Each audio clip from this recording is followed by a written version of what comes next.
Hello dear friends. आज हम पढ़ेंगे पोटेंशियोमीटर के बारे में। जो आप ये देख रहे हैं ये है practical view of potentiometer. Lab में पोटेंशियोमीटर कुछ इस तरह का दिखता है। यहाँ पर क्या लगाई हुई है, ये एलओएस की वायर लगाई हुई है। ये 4-5 सेंटीमीटर की हो सकती है या फिर हम कहें तो 400-500 सेंटीमीटर की हो सकती है और 4-5 मीटर की हो सकती है। ये जो है ये जोकी है, ये मेटल की बनी होती है, ठीक है। और इन वायर्स को हम इस तरह से अरेंज करते हैं इन कॉपर स्ट्रिप्स की हेल्प से कि इस पोटेंशियोमीटर का साइज जो है वो स्मॉल रहे, क्योंकि अगर हम इनको लेंथ वाइज लगाएंगे तो ये पोटेंशियोमीटर का साइज जो है वो काफी बड़ा हो जाएगा। यहाँ पर ये मीटर स्केल लगा हुआ है जिसकी हेल्प से हम रीडिंग को नोट कर सकते हैं, ठीक है। अब पोटेंशियोमीटर को समझने से पहले हमें कुछ टर्म्स को जानना होगा, लाइक ईएमएफ क्या होता है, टर्मिनल वोल्टेज क्या होती है, इंटरनल रेजिस्टेंस क्या होता है। तो सबसे पहले हम देखते हैं ईएमएफ क्या होता है। ईएमएफ की फुल फॉर्म होती है इलेक्ट्रोमोटिव फोर्स, ठीक है। जैसा कि इसका नाम है फोर्स, ये कोई फोर्स नहीं है बल्कि ये क्या होता है, पोटेंशियल डिफरेंस होता है। पोटेंशियल डिफरेंस जो सेल के दो इलेक्ट्रोड्स होती हैं या फिर बोले सेल के जो दो टर्मिनल्स हैं उनके बीच जो पोटेंशियल डिफरेंस होता है उसको हम बोलते हैं ईएमएफ। और ईएमएफ कब कहलाता है वो पोटेंशियल डिफरेंस, जब सर्किट के अंदर कोई करंट फ्लो नहीं करता, उसको हम क्या बोलते हैं, EMF, that is electromotive force. ये आपको और भी अच्छी तरह क्लियर हो जाएगा तीनों डेफिनेशन जब हम इसको एक एग्जाम्पल की हेल्प से समझेंगे। लाइक यहाँ पर मैंने दो सर्किट बना रखे हैं। यहाँ पर सबसे पहले हम देखें सर्किट के अंदर हमारे कौन कौन से कंपोनेंट्स लगे हुए हैं। तो यहाँ पर एमीटर लगा हुआ है, वोल्ट मीटर लगा हुआ है। एमीटर क्या मेजर करता है, करंट को मेजर करता है, और एमीटर को हम सीरीज में लगाते हैं। वोल्ट मीटर जो है वो हमेशा पैरेलल में अरेंज किया जाता है। और वोल्ट मीटर क्या काम के आता है, पोटेंशियल डिफरेंस को मेजर करने के। यहाँ पे हमने एक सेल लगाया हुआ है, मान लेते हैं जो ये सेल है ये 15 वोल्ट का है, और यहाँ पर एक रजिस्टर लगाया हुआ है, इसको वैल्यू मान लेते हैं हम, ये रजिस्टर जो है वो 3 ओम का है, ठीक है। तो अगर मैं कहूँ इस सर्किट में आप करंट की वैल्यू कितनी होगी, तो आप इजिली ओम्स लॉ से बता सकते हैं कि सर्किट में कितना करंट फ्लो होगा। I is equal to V by R, यानी कि 15/3, 15/3, यानी कि इस सर्किट में कितना करंट फ्लो कर रहा है हमारा, 5 एम्पियर, ओके। अगर 5 एम्पियर का करंट फ्लो कर रहा है तो अगर हम देखें तो इस रजिस्टर के अक्रॉस यहाँ से करंट कितना फ्लो कर रहा है सर्किट के अंदर, 5 एम्पियर। तो अगर इस रजिस्टर के अक्रॉस में पोटेंशियल डिफरेंस की वैल्यू हम निकालें तो वो कितनी आएगी, V is equal to I R, simply Ohm's law लगाया है। करंट कितना फ्लो कर रहा है, 5 एम्पियर का, और रजिस्टर कितना है, 3 ओम का। तो इस रजिस्टर के अक्रॉस हमें पोटेंशियल डिफरेंस कितना मिलेगा, 15 वोल्ट का, ठीक है। इस रजिस्टर के अक्रॉस हमें पोटेंशियल डिफरेंस कितना मिलेगा, 15 वोल्ट का। तो जो ये 15 वोल्ट है ये क्या है, हमारा ईएमएफ है। जब भी हम सेल कोई लेके आते हैं मार्केट से तो उसके ऊपर लिखा होता है कि ये सेल जो है वो 1.45 वोल्ट का है या फिर 2 वोल्ट का है, मान लेते हैं कोई 15 वोल्ट का है। तो उसका मीनिंग क्या होता है कि वो क्लेम करते हैं कि उसके अक्रॉस अगर आप कोई भी रजिस्टर बल्ब वगैरह लगाते हैं तो उसके अक्रॉस हमें पोटेंशियल डिफरेंस उतना ही मिलेगा जितना सेल के टर्मिनल्स के एलो में। बट एक्चुअल में ऐसा नहीं होता। जब भी हमने देखा गया, ये हमारी कैलकुलेशंस हैं कि हम एक सेल लेके आए जो कि 15 वोल्ट का है, तो अगर हम उसके एलो कोई बल्ब को लगाएंगे तो उसके अक्रॉस भी हमें पोटेंशियल डिफरेंस कितना मिलेगा, 15 वोल्ट का। बट एक्चुअल में ऐसा नहीं होता। ऐसा क्यों नहीं होता, क्योंकि यहाँ पर दूसरा डायग्राम देखें, क्योंकि यहाँ पर एक नया कंपोनेंट और ऐड होता है जब करंट फ्लो करता है सर्किट के अंदर, और वो है इंटरनल रेजिस्टेंस, जिसको हम स्मॉल r से डिनोट करते हैं। ये हमारा वही सेल है, मान लेते हैं 15 वोल्ट का है, ये रजिस्टर है सर्किट के अंदर, ये 3 ओम का है, और जो ये इंटरनल रेजिस्टेंस हमने लगाया है इसकी वैल्यू को हम कंसीडर कर लेते हैं, ये कितना है, 2 ओम का है, ठीक है। अब इंटरनल रेजिस्टेंस क्या होता है, तो जो हमारा सेल होता है अगर हम उसकी केमिस्ट्री देखें तो सेल दो इलेक्ट्रोड से मिलकर बना होता है, एनोड और कैथोड। और ये जो दोनों इलेक्ट्रोड्स है ये एक इलेक्ट्रोलाइट के अंदर डिप होती है। इलेक्ट्रोलाइट क्या है? एक कंडक्टिंग सॉल्यूशन होता है। तो जो ये इलेक्ट्रोलाइट है ये भी करंट को फ्लो करने में कुछ रिस्ट्रिक्शन लगाती है, तो उसी को हम बोलते हैं इंटरनल रेजिस्टेंस। एक्चुअल में ये सेल के अंदर होता है, लेकिन फिजिक्स में जब हम इसे बनाते हैं तो ये सेल के बाहर यहाँ पर छोटा सा दिखा दिया जाता है और ये हमेशा सीरीज में लगाया जाता है। इंटरनल रेजिस्टेंस जो है वो हमेशा सीरीज में लगाया जाता है। अगर अब हम देखें कि इस रजिस्टर के अक्रॉस, सबसे पहले हम इस सर्किट में क्या निकाल लेते हैं? करंट निकाल लेते हैं। सिंपली करंट कितना हो जाएगा? V by R. अब V कितना है? 15 और R कितना हो जाएगा? R इक्विवेलेंट निकालेंगे। R की वैल्यू कितनी हो जाएगी? ये 2 ओम है और ये कितने का है? 3 ओम का है। तो इक्विवेलेंट रेजिस्टेंस कितना हो गया? 5। ठीक है, 2 और 3 कितना हो गया? 5। यानी इस सर्किट में करंट कितना मिलेगा हमें? 3 एम्पियर का। कितना होगा? 3 एम्पियर का। ठीक है, और इस रजिस्टर के अक्रॉस हम पोटेंशियल डिफरेंस देखें जो कि वोल्टमीटर हमें रीडिंग देगा, तो वो कितना होएगा? V is equal to I R. I कितना है? 3 और R की वैल्यू कितनी है? इस रजिस्टर की वैल्यू कितनी है? सिर्फ इस रजिस्टर के अक्रॉस देख रहे हैं, यानी बल्ब वगैरह हमने यहाँ पे लगाया है, तो ये हमारे पास कितनी वैल्यू आ गई है? 9 वोल्ट। हमें सेल पर क्लेम करके लिखा हुआ था कि ये 15 वोल्ट देगा, लेकिन हमें अपने रजिस्टर के अक्रॉस कितना पोटेंशियल डिफरेंस मिला? ओनली 9 वोल्ट का। बाकी का 6 वोल्ट कहाँ गया? तो जो ये सेल है ये बाकी की 6 वोल्ट का पोटेंशियल ड्रॉप किसमें कर गया? अपने इंटरनल रेजिस्टेंस में। अगर इसका हम निकालें पोटेंशियल तो वो कितना होगा? V is equal to I. Circuit के अंदर करंट कितना फ्लो कर रहा है? 3 एम्पियर का ही। और यहाँ पर जो इंटरनल रेजिस्टेंस है वो कितने ओम का है? 2 ओम का। और तो ये कितना हो गया? 6। मतलब ये हो गया हमारा 6 वोल्ट का। ठीक है, इसका मतलब जो हमारा 15 वोल्ट पोटेंशियल डिफरेंस था सेल के अक्रॉस, उसमें से हमारे रजिस्टर को कितना मिला? एक्सटर्नल रजिस्टर को ओनली 9 वोल्ट मिला और बाकी का 6 वोल्ट जो है सेल ने अपने इंटरनल रेजिस्टेंस को दे दिया। तो ये हमारी एक्सपेक्टेशन थी, लेकिन एक्चुअल रियलिटी हमें क्या मिली? ये कि जो हमारा रजिस्टर था उसके अक्रॉस सिर्फ हमें 9 वोल्ट ही पोटेंशियल मिला और बाकी का 6 वोल्ट उसने इंटरनल रेजिस्टेंस को दे दिया। ठीक है, इस तरह से आपको ये दोनों डेफिनेशन क्लियर हो गई होगी। ये क्या है?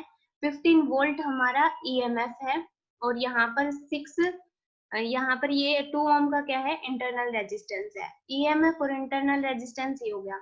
और जो हमें यहाँ पर 9 वोल्ट मिलते हैं इसको हम बोलते हैं टर्मिनल वोल्टेज। ये आगे डेफिनेशन होगी क्लियर। सबसे पहले हम एक बार इंटरनल रेजिस्टेंस की जो है डेफिनेशन देख लेते हैं। इंटरनल रेजिस्टेंस क्या होता है? तो इंटरनल रेजिस्टेंस क्या है?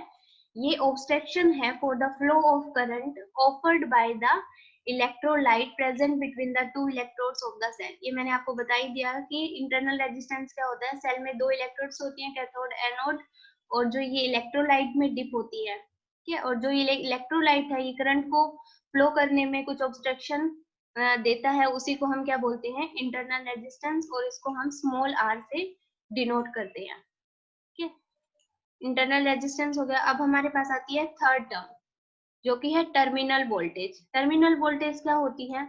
ये भी सिंपली पोटेंशियल डिफरेंस ही होता है सेल के टर्मिनल्स के अक्रॉस। बट ये पोटेंशियल डिफरेंस कब होता है?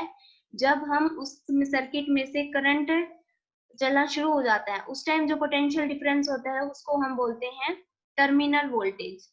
तो टर्मिनल वोल्टेज हमारा, इसको इस तरह से भी लिख सकते हैं, या फिर हम बोल सकते हैं potential difference in the external circuit. जो एक्सटर्नल सर्किट के अलोंग पोटेंशियल डिफरेंस है उसको हम टर्मिनल वोल्टेज बोलते हैं। जैसे कि एग्जांपल में हमने देखा था कि 9 क्या आया था हमारा? जो 9 वोल्ट आई थी एक्सटर्नल सर्किट, मतलब जो एक्सटर्नल रजिस्टर है उसके अलोंग, तो 9 वोल्ट आया था। आई कितना फ्लो कर रहा था सर्किट के अंदर? सेकंड वाले डायग्राम के अंदर आई जो है वो 3 एम्पियर आ रहा था और आर एक्सटर्नल कितना था? वो भी कितना था? 3। तो हम इस तरह से लिख सकते हैं कि जो टर्मिनल वोल्टेज है वो करंट कितना फ्लो कर रहा है सर्किट में, इनटू में आर एक्सटर्नल, जो कि हमारा 3 ओम का ही था। तो 3 इंटू 3 9 वोल्ट। इस तरह से हम टर्मिनल वोल्टेज को लिख सकते हैं।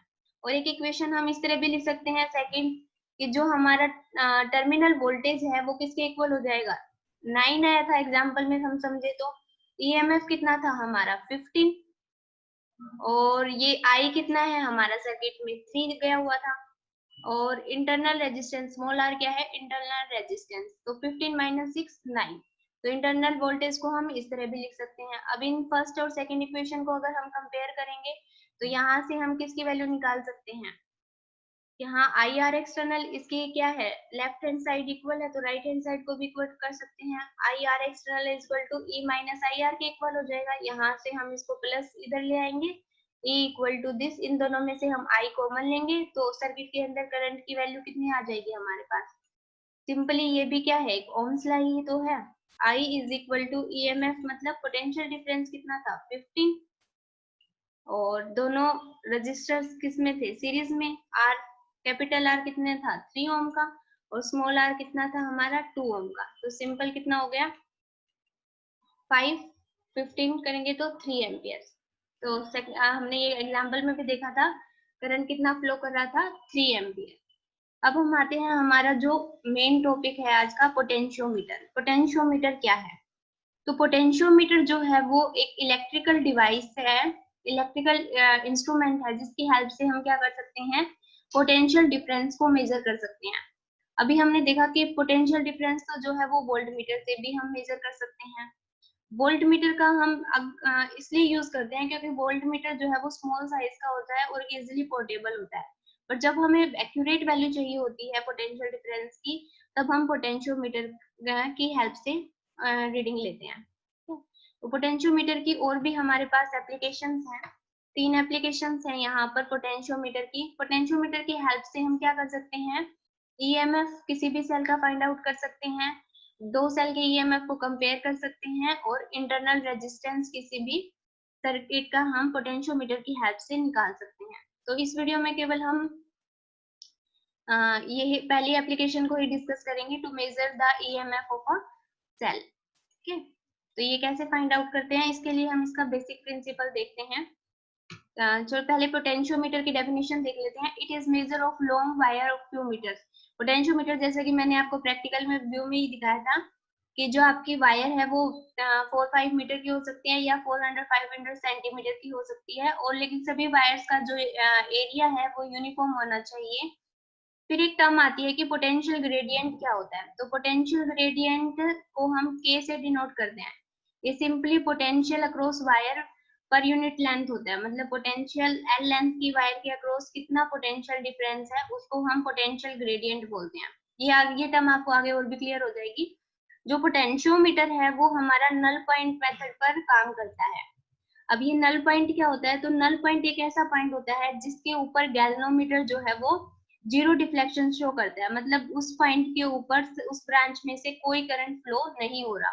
गैल्वेनोमीटर क्या है, एक डिवाइस है जो कि करंट को डिटेक्ट करता है, भाई सर्किट के अंदर करंट है या नहीं है। अब जब नल पॉइंट पर गैल्वेनोमीटर क्या है, कोई डिफ्लेक्शन ही शो नहीं कर रहा, इसका मतलब सर्किट के अंदर उस टाइम कोई करंट फ्लो नहीं कर रहा है।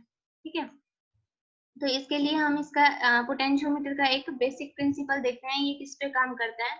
तो यहाँ पर हम एक सर्किट डायग्राम बना लेते हैं। यहाँ पर हमने एक बैटरी लगाते हैं जो कि V पोटेंशियल डिफरेंस की यहाँ पे हमने बैटरी लगाई है, और जो ये पॉइंट, इसको A पॉइंट नाम दे देते हैं, और ये जो है ये B पॉइंट है, ये वाला पॉइंट। ठीक है, और यहाँ से ए बी की जो लेंथ है वो कितनी मान लेते हैं, L मान लेते हैं हम। यहाँ पर ए बी की लेंथ जो है वो L है। ठीक है, अब हम यहाँ पर देखते हैं ये पॉजिटिव टर्मिनल V पोटेंशियल पे है, और जो नेगेटिव टर्मिनल है बैटरी का वो 0 पोटेंशियल पे है। तो इस पॉइंट का पोटेंशियल कितना हो जाएगा V, और B पॉइंट का पोटेंशियल क्या हो जाएगा यहाँ पर 0। तो अगर यहाँ से हम देखें कि L लेंथ की वायर में पोटेंशियल डिफरेंस कितना है, पोटेंशियल डिफरेंस जो है वो V है, तो यहाँ पे अगर हम इस L लेंथ की वायर पर कोई एक अनदर पॉइंट देख लें, C कंसीडर कर लेते हैं कि हमारा यही नल पॉइंट है, और यहाँ से यहाँ की लेंथ को हम मान लेते हैं X, तो L लेंथ की वायर के अक्रॉस पोटेंशियल डिफरेंस क्या है, V। तो 1 मीटर की लेंथ के अक्रॉस कितना हो जाएगा, V बाई L। सिंपली हम यहाँ पर यूनिटरी मेथड लगा रहे हैं, तो X लेंथ की वायर के अक्रॉस कितना हो जाएगा, V बाई L इंटू में X। ठीक है, तो इस प्रिंसिपल का हम यूज करेंगे पोटेंशियोमीटर को समझते टाइम कि यहाँ पर L लेंथ की हमने एक वायर ली है और इस वायर के अक्रॉस पोटेंशियल डिफरेंस कितना है, V। और यहाँ पर हमने एक नल पॉइंट ढूंढ लिया है, C मान लेते हैं। यहाँ से यहाँ तक की लेंथ को हमने X मान लिया, तो इसके अक्रॉस पोटेंशियल कितना हो जाएगा, V बाई L इंटू में X। यहाँ पर हम इसका देखते हैं नेक्स्ट स्लाइड में। पोटेंशियोमीटर में अगर हमें किसी भी सेल का ईएमएफ फाइंड आउट करना है तो सबसे पहले हमें क्या करना पड़ेगा, एक नल पॉइंट ढूंढना पड़ेगा। नल पॉइंट कौन सा पॉइंट होता है, जहां पर गैल्वेनोमीटर कोई डिफ्लेक्शन शो नहीं करता, इसका मतलब उस ब्रांच में कोई करंट फ्लो नहीं कर रहा। तो ये जो डायग्राम है इसमें हमने क्या क्या कंपोनेंट्स लगाए हैं, ये देखिए यहाँ पर इसको इजिली, यहाँ पर हमने एक बैटरी लगाई है और यहाँ पर वो सेल है जिसका हमें ईएमएफ फाइंड आउट करना है। तो इसका इजीली समझने के लिए हमें एक बात का ध्यान रखना है कि जो सेल है इसका नेगेटिव टर्मिनल यहाँ ले लेते हैं हम। ये वाला केस में आपको इजीली समझ आएगा कि ये नेगेटिव टर्मिनल है हमारा बैटरी का और ये जो है यहाँ पर ये पॉजिटिव टर्मिनल है बैटरी का। ठीक है, यहाँ पे सेल की जो एक बात ध्यान रखनी है कि जो सेल और बैटरी की पोलैरिटी है वो सेम होनी चाहिए। यहाँ पे भी नेगेटिव टर्मिनल, यहाँ का भी नेगेटिव टर्मिनल, और इसको हम कंसीडर कर लेते हैं ये सेल का क्या है, ये पॉजिटिव टर्मिनल है। और यहाँ पर हमने सेल का एक इंटरनल रेजिस्टेंस भी होगा, उसको स्मॉल r से डिनोट कर दिया। ठीक है, ये सेल का नेगेटिव टर्मिनल और ये पॉजिटिव टर्मिनल हो गया सेल का। इस तरह से ये नेगेटिव टर्मिनल, ये पॉजिटिव टर्मिनल, ये बैटरी का नेगेटिव टर्मिनल और ये बैटरी का पॉजिटिव टर्मिनल। ठीक है, ये बैटरी जो है वो मान लेते हैं बी पोटेंशियल डिफरेंस के, ये हमने खुद से लगाई है। और ए बी की लेंथ कितनी मान ली हमने, एल मान ली, और ए सी की लेंथ जो है वो एक्स मान ली।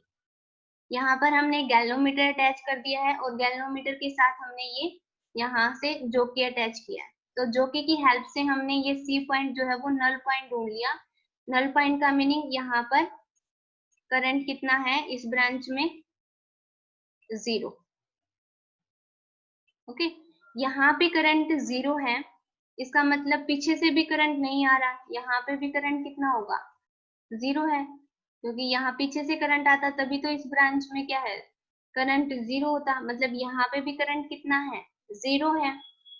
अब ये वाला टर्मिनल जो है वो नेगेटिव टर्मिनल हम मान लेते हैं 0 पे है और पॉजिटिव टर्मिनल बैटरी का वी पोटेंशियल पे है।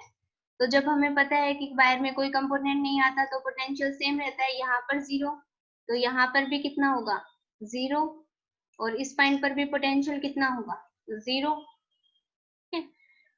तो यहाँ पर जो सेल है इसका ईएमएफ अब क्या है, नेगेटिव से पॉजिटिव जाते हैं तो इसका पोटेंशियल क्या है, ई है इस सेल के अक्रॉस, तो ये क्या होगा, ई हो जाएगा, बढ़ जाएगा।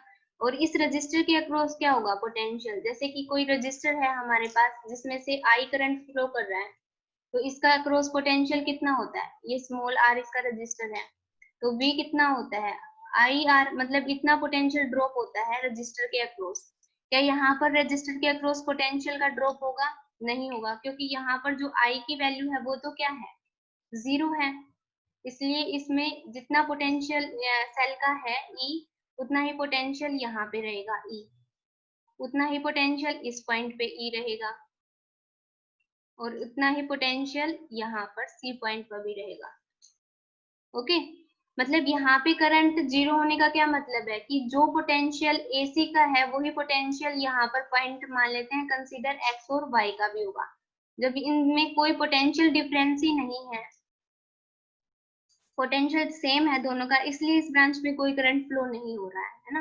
नल पॉइंट पर क्या मतलब है, करंट 0 जा रहा है, इसका मतलब क्या है, पोटेंशियल सेम है। तो हम ये वाली टर्म्स लिख सकते हैं कि पोटेंशियल जो A और C का है वो किसके इक्वल है, potential of X and Y के। और पोटेंशियल AC का मैंने आपको निकालना बताया है इसके बेसिक प्रिंसिपल में, पोटेंशियल एल लेंथ की वायर में कितना पोटेंशियल है, इनटू में X is equal to potential X Y के अक्रॉस कितना है, 0 से ई तक, ई है पोटेंशियल डिफरेंस, यहाँ पे पोटेंशियल डिफरेंस आएगा, है ना, ये पोटेंशियल डिफरेंस कितना है, तो जो पोटेंशियल डिफरेंस ए सी के अलोंग होगा वही एक्स वाई के अलोंग होगा, तो ये वाली टर्म हम लिख सकते हैं v बाई एल इंटू में एक्स इज इक्वल टू ई। तो v बाई एल हमने क्या पढ़ा था, जो क्वांटिटी है वो पोटेंशियल ग्रेडियंट है, उसको उन्होंने क्या लिख दिया, k इंटू में x और ये e। तो इस तरह से हम किसी भी सेल का जो है वो ईएमएफ फाइंड आउट कर सकते हैं, क्योंकि ये बैटरी तो हमने खुद लगाई है, इसका पोटेंशियल हमें पता है, एल हम जो मीटर स्केल लगाया हुआ है हमने पोटेंशियोमीटर की उस पे इजिली देख सकते हैं, और एक्स की वैल्यू भी जो नल पॉइंट है वो भी हम मीटर स्केल से मेजर कर सकते हैं। तो ये तीनों टर्म तो हमें क्या हो जाएंगे, नोन हो जाएंगे, इनको तो हम इजिली मेजर कर सकते हैं। इस तरह से हम किसी भी सेल का जो है वो ईएमएफ फाइंड आउट कर सकते हैं। इसकी नेक्स्ट दो एप्लीकेशन है वो नेक्स्ट वीडियो में करेंगे हम। आई होप आपको ये टॉपिक अच्छी तरह से क्लियर हो गया होगा। Thanks for watching.